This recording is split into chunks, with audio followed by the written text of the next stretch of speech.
Reka nongere ngushimire wamaze gukanda subscribe kuri iyi channel ya YouTube IMIRASIRE TV ndetse nawe dukurikira mu bundi buryo ugakunda inkuru tugenda tukugezaho buri munsi ariko utarayikanda. Niba wibuka igice cya 18 cy'iyi nkuru ingororano y'ubwishongozi, uribuka ko cyarangiye ubwo umukobwa GEMIMA yari yajyanye na Penina ndetse na Vivete kureba Berino mu rugo agamije kubasaba imbabazi nyuma y'uko Directeur Clemento akaba na papa wa GEMIMA yari yarashimuse Berino agiye kumugirira nabi, ariko gahunda ye ikaza kuburizwamo. GEMIMA yashakaga gusaba aba bombi imbabazi, ariko nanone agatangira kubabwira amateka ye na papa we, ariyo papa we yari yaramubwiye ko burya atari umwana we bwite. Reka nkwibutse kandi ko iyi nkuru tuyitangira umubikira Penina yatangiye avuga ko ubuzima bwe bwahindutse kubera urukundo yakundaga Berino. Nanone kandi akaba yarandikiye urwandiko rurerure cyane umuvandimwe we Kara amubwira amateka y'ubuzima bwe yanyuzemo. Kugeza uwo munsi Kara yasomaga urwo rwandiko rwa Penina.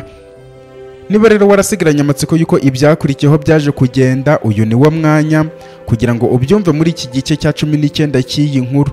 Nanakubwira ko niba utarakanda kuri subscribe, reba hano hasi urabona akabuto gatukura kanditseho ijambo subscribe ukandeho kugira ngo buri uko dushyizeho inkuru ujye wakira ubutumwa bukubwira ko tuyishyizeho maze ugahita uyumva.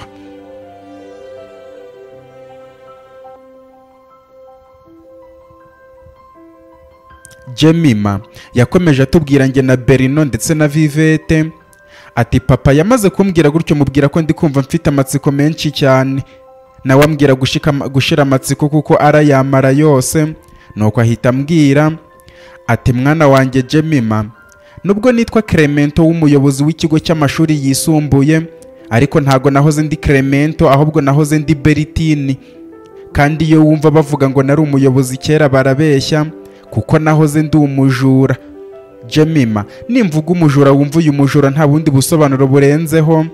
Aho njya kuva mu mwuga, uwo mwuga nawuvuyemo maze kwica umusore nageretseho icyaha cy'amafaranga arenga amamiliyari nari maze kwiba, maze nkamutega umukobwa dukundana kugira ngo uwo musore nzamukoreshe mushyiraho ibyo byaha nakoze. Bikarangira uwo musore nari umusore uciriritse nyigaranzuye hamwe n'umukunzi wanjye ari we mama wawe, maze uwo musore ari nawe papa wawe akica mama wawe, nanjye papa wawe ngahita mwica. Uko kukaba guhinduka kwanjye. Ushobora kwibaza uti byagenze bite? Ibyo nibyo ngiye kukubwira.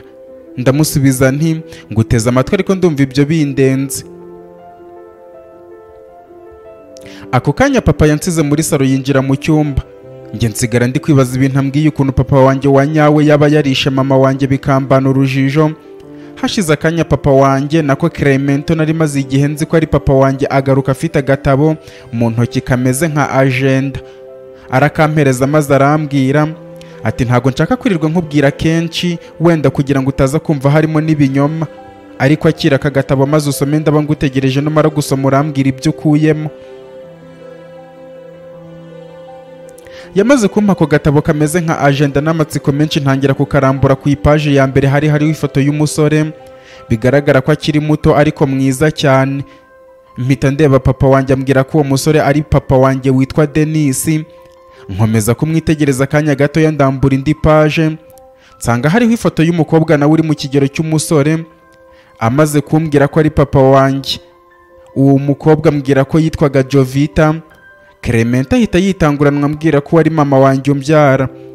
Nuko ndambura page ikurikiraho yari iriho inyandiko. Clemento ambwira ko iyo nyandiko ari inkuru y'amateka y'urukundo rwa papa wanjye Denis na Jovita. Yatangiye kwandika kuva umunsi wa mbere ahura na Jovita. Ntago nazuyaje natangiye gusoma inkuru yari yanditswe mu mukono mwiza cyane yagira giti kuri iyi tariki baye umunsi umeze nkaho ari ibonekerwa ryanjye, kuko kuva navuka nibwo amaso yanjye yakubise imboni umukobwa mwiza nkumva umutima wanjye wuzuye ibyishimo.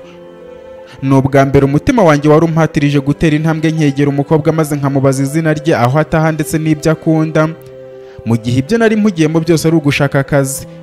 Imana ishimwe yimpaye amahirwe yo gushaka ibyishimo by'umutima wanjye. Iki gitondo ubwo natambukaga ku rusengero nibwo nakubise amaso umukobwa mpatirizwa kujya kumuvugisha mbere yuko yinjira mu rusengero. mugezeho ndamusuhuza mpita mwibwira mvuga nti nitwa Denisi, ntakubeshye wambaye neza ariko kandi umutima wanjye umpatirije kukuvugisha. Umukobwa ahita amwenyura maze aransubiza ati nanjye nitwa Jovita, warakoze cyane kuko utumye mwenyura kandi uyu munsi ntari nabiteganije.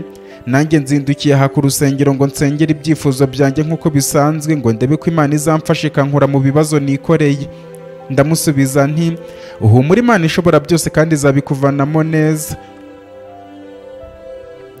Jovita twabanje kuganira gatoya ndangira naho atuye nsanga mpazi, niko kumusaba niba najya kumusuraho abambwira ko nta kibazo.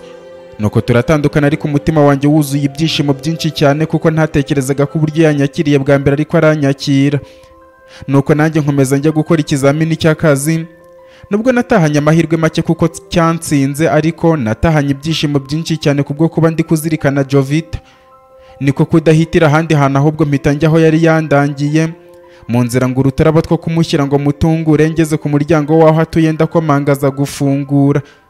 Mpita ntambika indabo imbere y'isura yanjye maze manura gake gake abona ni njyewe. Ahita azakira kandi ampa karibu twinjira mu nzu. Tumaze kwinjira mu nzu ahita yikoza mu mbere, hashize akanya nzanira icyayi nuko yicara aho ngaho. Nanyweye icyayi yarimo kunyitegereza kandi nanjye ntago namukuragaho ijisho na gatoya. Nuko hashize akanya Jovita ahita ambwira ati ntakubeshye Denisi, rero natunguwe n'uburyo wangezeho bwa mbere nkabona umfitiye urugwiro. Ndamusubiza nti nanjye ntumbaze uko byagenze ariko wumve ko amaso yanjye akikubona bwa mbere umutima wanjye wateye usiganirwa kuza kugusuhuza, ariko kandi nishimira uburyo wanyakiriye. Jovita ahita avate kwakira buri muntu wese ni neza nibyo natojwe, wumve ko nta kidasanzwe kirimo. Ndamusubiza nti Jovita, umutima wawe mwiza nawishimiye. Kuri ubu ngubu nkaba ntabasha kwihishira kuko rwose niriwe ndi kugutekereza, ibi bimwe ntabura kuvuga ko nakwiyumvishemo. Namaze kuvuga gutyo Jovita ahita amera nk'utunguwe ahagurukira hejuru, maze ubundi ambwira ko yicaye aho ngaho kandi atagakwiye kuba hari kuko yibutse gahunda yihutirwa yari afite akaba yari yayibagiwe. Byatumye numva mu mutima ntazi ukuntu mbaye kubera ukuntu Jovita yaba afite gahunda ariko nkaba namugeze mu maso maze nkayimwibagiza. Niko kumushimira kuba yampaye umwanya ariko kandi akibagirwa gahunda ze bigaragaza ko anyitayeho. Yaramperekeje ngeza ku muryango asubira mu nzu kwitegura ngo ajye muri iyo gahunda. Nanjye ngenda ndi kumwenyura cyane kubw'umukobwa w'igitego nungutse mu buzima bwanjye. Ntaciye ku ruhande Jovita nari namukunze kandi ntahana n'intego y'uko umunsi nzongera kumuca iryera. Rwose nzahita nerura hato hatazagira n'intanga nkaba umwana. Ngeze mu rugo aho nabaga muri geto yanjye gukora icyo ari cyo cyose byarananiye, ahubwo intekerezo zanjye ziganzamo Jovita bwaje kunyiriraho aribwo nibuka ko ntageze n'icyo kurya, niko kwirwanaho. Bwarakeye ariko nagohetse gatoya. Feri ya mbere yo kujya ku rusengero, ariko ntago nigeze mpamusanga. Ndibwira nti nta kabuza ndamusanga mu rugo. Nanyuze aho naguze uturabo ejo kandi ngura utundi, nuko ngenda njya mu rugo mpageze aramfungurira nyakira neza bambe. Nuko maze kumuhinda banyinjiza mu nzu nzanira icyayi. Nari nihaye intego ko ngomba kumubwira kari ku mutima nkarikocora. Nibwo nikije umutima maze ndamubwira nti Jovita, ntago ngiye kukwirariraho cyangwa ngo nkomeze ngushyire mu rujijo ukomeze kwibaza impamvu ndi gukunda kugaragara imbere y'amaso yawe, ariko rwose umutima wanjye ni wowe mukobwa wa mbere wishimiye kuva nakwitwa njyewe. Nkubwije ukuri, kwihangana byananiye ijoro ryose nsanga nta kindi cyanduhura umutima uretse kuza kukureba nkakubwira iri jambo. Jovita ahita avuga ati Denisi we winsetsa, yego ntakurenganya kubera ko ari cyo gihe cyawe, ariko kandi mfite intambara nyinshi cyane ndimo kurwana ku buryo uwo mwanya uri kunsaba ntabasha kuwukubonera. Ahubwo urakoze cyane kubimbwira hakiri kare cyane kuko ushobora gusanga wari guta umwanya wawe w'ubusa. Mpita musubiza nti ho Jovita, ntago wakumva uburyo ayo magambo nshenguye umutima, kumva ko umuntu wa mbere nkunze mpakaniye akanyamaganira kure. Ese ni ibihe bibazo waba ufite ku buryo byatuma umutima wanjye ushenguka? Mbwira shenge, hari nubwo nabigufashamo ubundi tugashaka igisubizo, ariko ntumpinde bene aka kageni. Jovita yarandebye aramwenyura ariko kandi mbona birimo agahinda, nuko ambwira ko bitari ku rwego rwanjye kandi nanone ntacyo nabikoraho kuko ntari umuryango we ngo wenda ndamushyira mu nshingano ze. Nkomeza kumutitiriza byasabye igihe kinini cyane ndimo mwinginga. Ngeze aho mbona azamuye isura maze arandeba arambwira ati Denisi we, reka ngukurire inzira ku murima kugira ngo nere kugutera igihe cyawe. Papa wanjye mbere yo gupfa yafashe amadeni menshi, ariko ideni ribi yafashe ni ideni yahawe n'abarara bo ku muhanda rimwe bita Ramberi, ku buryo abazaryungukira amadenari menshi cyane. Ariko ngize ibyago arapfa. Kuva uwo munsi ba nyirayo madeni bangendaho bambwira ko bazanyica igihe nzaba ntabashije kwishyura amadeni ya papa wanjye. Papa wanjye niwe mubyeyi nari nsigaranye, nta muryango wundi nari nzi. Ndakwinginze mvira mu buzima ndwane n'ibyanjye ndebe ko nazarukira. Ibyo bindi muri aka kanya nta kintu bimbwiye. Rwose ntuzongere guta umwanya wawe umbwira ko unkunda. Hano hanze hari abakobwa benshi cyane. Jovita yamaze kumbwira gutya ababaye cyane, mbura icyo ndenzaho. Ariko kandi umutima wanjye untegeka gukora ibishoboka byose kugira ngo wishime kandi wishimane n'uwo nishimiye. Nuko ndamubaza nti, ese ayo madenari nangahe Jovita we? Jovita yarandebye arongera arandeba, mbona azenze amarira mu maso. Ubundi abumbura umunwa we nari nakunze, ansubiza agira ati ni amadenari 6,000,000. Ndamutse ngurishije iyi nzu papa yansigiye havamo 1,000,000 gusa, kandi niwo mutungo wonyine nasigiwe, nta buhungiro mfite. Ahubwo ndakwinginze Denis, itaha ndumva ntameze neza. Jovita yarahagurutse ajya kumfungurira umuryango, kandi mbona bikeneye cyane ko ntaha, ntago nari kumuhatiriza.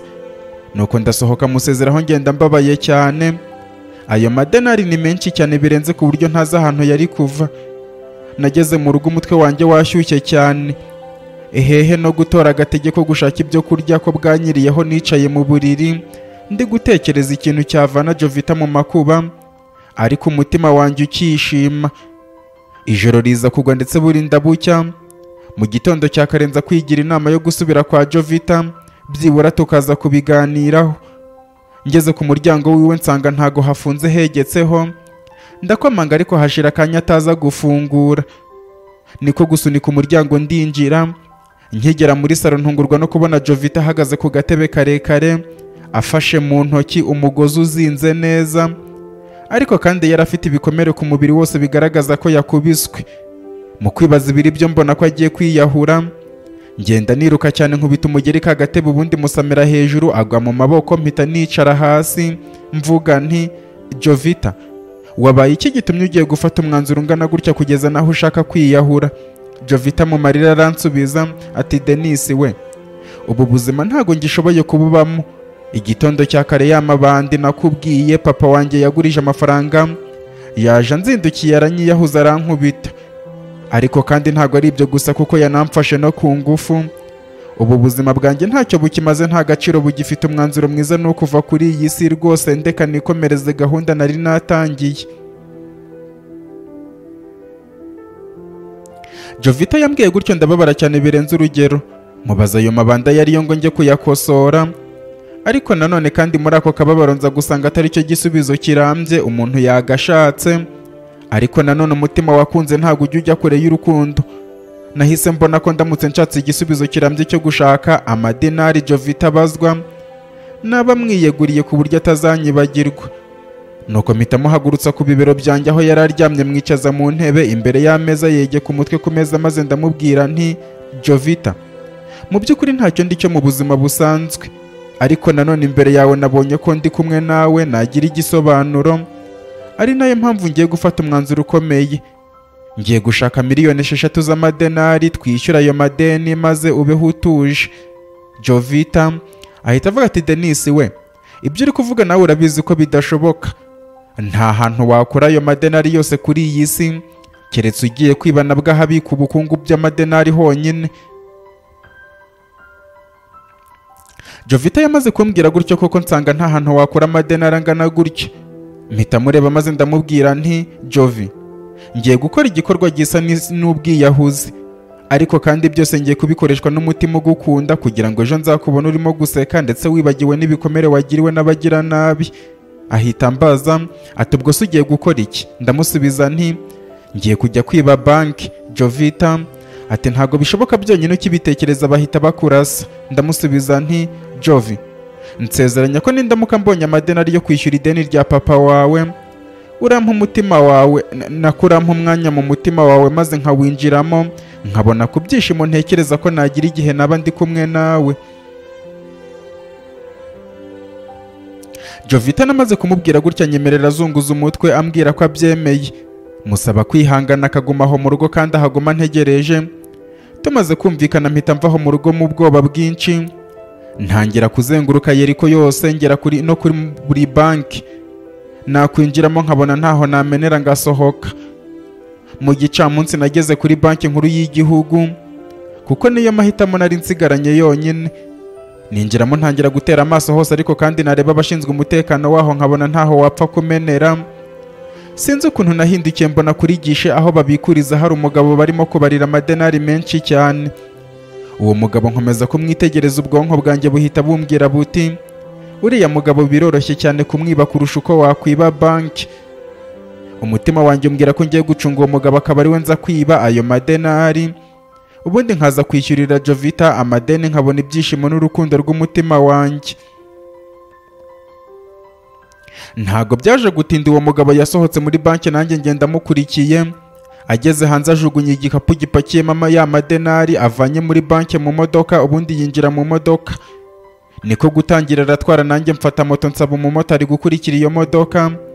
Mu gihe kitarambiranye twari tugeze mu nkengero z'umujyi, ariko nibaza uburyo umukire nk'uwo yaba atuye mu nkengero z'umujyi. Nza kubona igisubizo kirambye ngeze aho yinjiye mu gipangu cyiza cyane gifite inzu nini nziza ku rwego rurenze na zimwe mu nzu ziri mu mujyi wacu. Amaze kwinjiza imodoka nari nishyuye motari agenda atyo nanjye mpita nurira igipangu. Umugabo yavuye mu modoka afite n'igikapu yinjira mu nzu nanjye nkajya mwoma inyuma. Inzu byagaragaraga ko nta wundi muntu yituyemo uretse we gusa. Nuko ageze ahantu mu cyumba kimwe, iyo nzu yari ifite ibyumba binini gusa bigaragaza inzu z'imiturirwa y'abakire bubaka. Icyumba kimwe kingana na zimwe mu nzu z'abakene. Ahita agaruka muri salo, ngewe nari nihishe muri icyo cyumba yashyizemo amadenari. Nari ndi kubona ahazaza hanjye na Jovita imbere y'amaso yanjye. Icyari gisigaye ni ugutegereza ko bwira gusa ubundi nkiba amadenari nkajya kwiyegurira umutima wa Jovita. Bwaje kwira wa mugabo ajya kuryama koko. Nanjye nterura cya gikapu cyose uko cyakabaye mpita nsohoka. Ariko nkigera hanze y'umuryango wa salo y'iyo nyubako ntungurwa no kubona umugabo mpagaze imbere yifashe mu bizigira by'amaboko, bigaragaza ko yarantegereje. Umutima waransimbutse, cya gikapu kirancika kigwa hasi. Nuko umugabo ahita acyegera aragitora maze arambwira ati ni karibu mu rugo rwanjye, ariko na n'ubu ndacyari mu rujijo, ndibaza niba wari waje kunsura cyangwa kunyiba. Ndamusubiza nti rwose mumbabarire mundeke ngende, mubyirengagiza Imana izabiguhembera. Umugabo ati oh musore muto, wihungabana wigira ubwoba, ahubwo tujye mu nzu wumve utuje rwose, wumve nta kibazo ufite. Umugabo yamfashe ku rutugu ansunikiriza kwinjira mu nzu.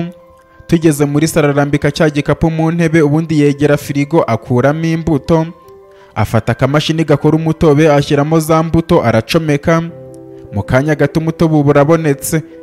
Nuko arampereza ngo nsome, ariko ngatangazwa n'ukuntu kuba nari naje kumwiba nta kibazo abifiteho, ndetse adashaka kumpururiza cyangwa kumpana nk'umujura. Nawe amaze gufata umutobe yicara imbere yanjye arambika igikombe ku meza. Nuko ahita avuga ati ubundi musore muto, hari ikintu abantu batazi ariko bagakwiye kucyitaho kurusha ibindi. Kuba umujura ntabwo ari igikorwa gikorwa umuntu uko yishakiye, bisaba ubuhanga n'ubushishozi bikomeye cyane. Rero nawe ndabona utabanje gutekereza kuri icyo kintu. Waba warigeze wumva amadenari miliyari 325 zimaze iminsi zibwe kuri konti y'umugabo w'umukire wa mbere ukomeye hano mu gihugu cyacu cya Purinovia? Ndamusubiza nti yego naramwumvise. Umujura wibye izo miliyari z'amadenari ni umuhanga cyane. Yakoresheje ikoranabuhanga konti y'umukire wa mbere IMIRASIRE arayividura isigaraho ubusa. Umugabo ahita avuga ati ndumva ukurikira amakuru kabisa. Nicyo nahoze nkubwira ko kwiba bisaba ubuhanga. Wowe wapanze kwiba ubishyira mu bikorwa ako kanya ukibitegura, ni nayo mpamvu ngufatiye mu cyuho. Ariko njya gutegura igikorwa cyo kwiba konti ya IMIRASIRE nkayisigaho ubusa byamfasha amezi 7 yose, kubera ko nari nzi neza ko nindamuka nyibye nzabaho ubuzima bwanjye bwose ntongera gushaka amadenari. Ndamusubiza nti ushatse kuvuga ko ari we mugabo igihugu cyose kirimo guhiga se gishakisha kubera ko ari we wibye umukire uvuga rikijyana muri Purinovia yose amirisani? Umugabo aransubiza ati yego wabimenye, ariko nubwo mba ngenda nidegembya mu mujyi wose ndy'ubuzima ncaho aho nshaka, yewe ngakora ibyo nshaka, ndacyabangamirwa no kuba nkivugwa ko nshakishwa bituma ngira ubwoba cyane. Ese ubundi musore witwa nde? Ni iyihe mpamvu yaguteye kujya kwiba kandi ukaza kwiba amadenari? Umujura nawe yibye undi mujura. Ndamusubiza nti njyewe nitwa Denise, nkubwije ukuri impamvu yatumye nza kwiba nta yindi.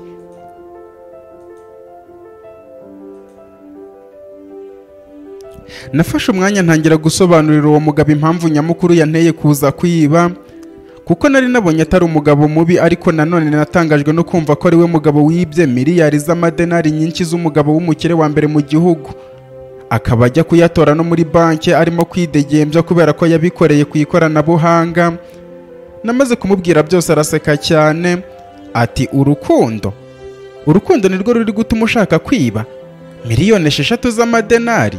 Ndamusubiza nti yego rwose nta kindi nshaka uretse gukura umwana w'umukobwa mu kaga, maze ubundi nkabana nawe dutuje, kuko ntekereza ko nindamuka mukuye muri ayo menyo ya rubanda atazigera nyibagirwa. Umugabo ati oke, rero musore ndagira ngo ngufashe ariko nawe uramfasha. Mpita mubaza nti ubwo se ni igiki nagufasha? Ahita avuga ati ntago nshaka ko igihe kizagera izina ryanjye Beritini rikagaragara mu binyamakuru hano mu gihugu bavuga ko ari njye wibye umukire wa mbere mu gihugu. Ngiye kuguha miliyoni 50 z'amadenari, ugende wishyura ayo madeni umukobwa w'umukunzi wawe afite. Ndamusubiza nti ntago bishoboka ko wamfasha muri urwo rwego. Ubwo njyewe nakora iki kugira ngo bibe bihwaniyemo? Ahita avuga ati aha, ndumva utekereza nk'umunyabizinesi musore muto, wowe icyo uri bunkorere kiroroshye. Miliyoni 44 urabusigaranye ni nyinshi kuko zagutunga igihe kinini. Wowe icyo urakora ni ukujya kwitanga kuri polisi ukavuga ko ari wowe mujura ukoresha imbuga nkoranyambaga wiba, noneho igihugu cyose ni wowe kirahugiraho, ubundi njyewe mbe mbonye amahoro. Baragufunga imyaka 14 n'icyo amategeko ateganya. Mu myaka yawe 24 uzasohoka ufite imyaka 38, kandi muri gereza uzaba ubayeho neza nk'umukire n'umukunzi wawe akwitayeho. Yewe nunabishaka tuzashaka uko tuzagusohora muri gereza, urabyumva gute? Urukundo ni ikintu utazigera ubonera igisobanuro cyimbitse, kuko ikintu cya mbere natekereje ni Jovita nashakaga kwiyegurira. Ntago nigeze nzuyaza, nahise mbyemera. Umugabo nari maze kumenya ko yitwa Beritini turemeranya, ahita ampereza miliyoni 6 z'amadenari, arenzaho 2 zo kuba ngiye kwifashisha. Ejo mu gitondo cya kare nkazajya kwitanga kuri polisi ko ari njye wibye amirisani, ubundi bajye kumfunga. Twakoranye mu biganza mbwira ko miliyoni zisigaye azazimpa ngeze muri gereza. Feri ya mbere nayifatiye kwa Jovita, nasanze yamaze kwiyitaho ndetse afite n'ibipfuko ku mubiri wose. Mpita murambika igikapu imbere, arafungura, arebye matungurwa no kubona amadenari menshi cyane. Ati Denise, nari nzi ko ibyo uri kuvuga utabishobora. Ndamusubiza nti Jovi, ndagukunda ku buryo nakora buri kintu cyose. Mbabarira uhamagara abantu ufitiye amadeni ubishyure, andarenga aho yakoreshe, njye nawe tuzabonana igihe nyacyo nikigera, kandi nizere ko utazigera unyibagirwa. Jovi, byose nkoze mbikoze kubera urukundo ngukunda. Jovita byaramurenza burahakwirwa, araza aranyambira cyane, biranarenga nyegereza umunwa duhana udusukari two ku minwa yacu. Tumaze kuryoherwa by'akanya gato ndamurekura, ariko ntago nashakaga kumubwira ko ngiye kujya gufungwa kubwe, ahubwo natekerezaga ko niyumva ko ngiye gufungwa kubera igikorwa nakoze kubera we, aribwo aranyegurira umutima we cyane kurusha uko nabimwibwirira. Namusezeyeho ntabishaka kugira ngo njye kurwana urugamba. Ijoro ryose naraye ntasinziriye na gato. Bwakeye Beritini ampamagara ambwira ko gahunda igomba kuzuzwa. Mubajije uburyo turabikora, ambwira ko ngiye kujya muri cyber cafe agiye kundangira. Andangira n'umubare w'imashini ndaba nicayeho, ubundi nkande ku ibuto yo kwemeza gusa. Abapolisi baraba baraho hafi. Navuye mu rugo niteguye gufungwa. Njya muri cyber cafe nicara ku mashini Beritini yari yandangiye. ambwiye ngo nkande ku ibuto mpita nyikandaho.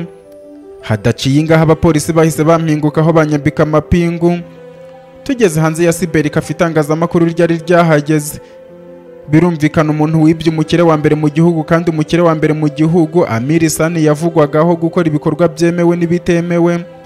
Nta kuntu itangazamakuru ritari guhita ribimenya. Abapolisi baranjyanye, tugeze kuri sitasiyo ya polisi bamvana mu modoka. Ariko mu gihe turi kuzamuka ama esikariye agana kuri sitasiyo imbere, ako kanya isasu riba riravuze. Mu kureba urashe mbona ni njyewe ari gupima, ariko ari umugabo wambaye imyenda na masike bimuhisha isura. Nkirangaguzwa amaso ntungurwa no kubona abagabo bashaka kundasa benshi. Batangira kurasana na polisi yari iri kunkingira ikibaba. Ariko abapolisi bose twari kumwe baza kuraswa. Nzengurukije ubwonko neza menya ko nta bandi bantu bashaka kundasa uretse abagabo bakorera IMIRASIRE, umukire wibwa amadenari. Kubera ko kuba nari mfashwe na polisi ntago byari gutuma asubizwa amadenari ye, ahubwo amategeko niyo yari gukurikizwa. Mpita nibuka n'amagambo Beritini yambwiye ko abagabo ba IMIRASIRE bamuhigira hasi hejuru. Menya ko kambayeho kuko niyo najya muri gereza bazanyicirayo.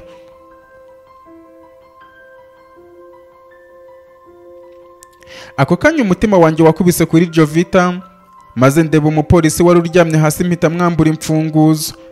Mpunga ntajya muri sitasiyo ahubwo mpunga nyihunga.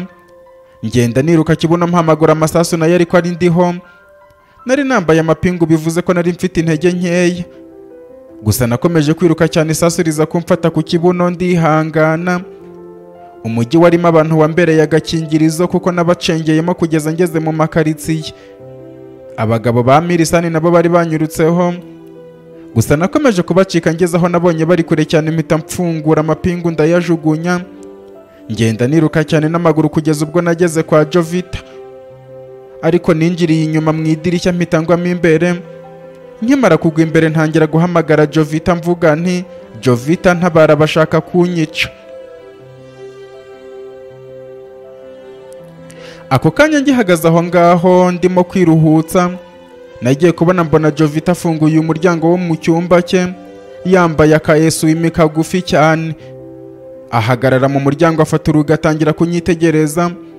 Mu kumukubita amaso ngira ngo ntago ari we kuko uruhu rwe rwarashashagiranaga cyane, nta gikomere na kimwe kiriho. Mu gihe nkiri kubyibaza ngiye kumubaza ako kanya arahindukira mbona arebye inyuma. Mu kugwa mu kantu mbona hahingutse Beritini yambaye akaesuwime k'umweru. Afata Jovita mu nda no mu gituza maze atangira avuga ati, Denisi. Mpita mvuga nti, ntago mbyumva neza. Jovita ati, ni igiki se utumva neza Denisi we? Hari ikidasobanutse mu byo urimo kubona se? Mpita mvuga nti, Jovita ni ukubera iki uri kumwe na Beritini? Jovita ati, ngo ni ukubera iki ndi kumwe na Beritini? Hari ikibazo na kimwe se gihari kuba umuntu yaba ari kumwe n'umuntu akunda? Ariko se nkubaze Denisi we, ubu ngubu wari washegeye penga urashaka urukundo rwanjye. Wakoze amakosa ariko urayirengagiza. Bwa mbere duhura wari kubanza ukambaza uwo ndi we, ukambaza niba nta mukunzi cyangwa se umwana cyangwa urugo naba ngira. Ariko wowe wahubukiye gushaka kuzana urukundo. Rero nanjye nabonye ufite umuhate n'umurava, nkunyuza mu nzira igufasha kugera ku byo ushaka. Beritini ahita afata, ahubwo se musore wanjye, ubu ngubu rwose uri uwo gushimirwa kubera ko izina ryanjye rirarinzwe ryahanaguwe. Njyewe n'umukunzi wanjye twari duhangayikiye uburyo nzabaho IMIRASIRE arimo kumpigisha uruhindu. Dutekereza ko igihe kimwe azamfata maze urukundo rwanjye rukangirika ndetse n'ubuzima. Ariko kuri ubu njyewe umbereye intwari yanjye. Mpita mvuga nti, Jovita none ubu ntabwo nari nasobanukirwa ibiri kuba mu maso yanjye. Jovita ahita afata, Denisi we, uri akagoryi kandi biragaragara. Ahubwo reka nkugire inama, niba ushaka gukiza amagara yawe, tangira wiruke cyane kubera ko isaha n'isaha abaguhiga baraba bageze ahangaha. Urabeho rukundo rwanjye. Ako kanya Jovita yabivuze arimo ampereza akabizu ku kiganza cye. Akimara kumbwira gutyo numvise isi nyikaragiyeho imfungiraho amaferi. Umutima wanjye uturikiramo imbere ndimo kubyumva. Ubwonko bwanjye buyoberwa uwo ndi we wa nyawe. Amarira ntangiye imbere, umubiri wose ucika intege, ntangira gusubiza ibihe inyuma. Mbona ishusho ya nyayo y'urukundo amaze iminsi ndimo kwirukaho. Abagabo ba IMIRASIRE nabo baba barahageze.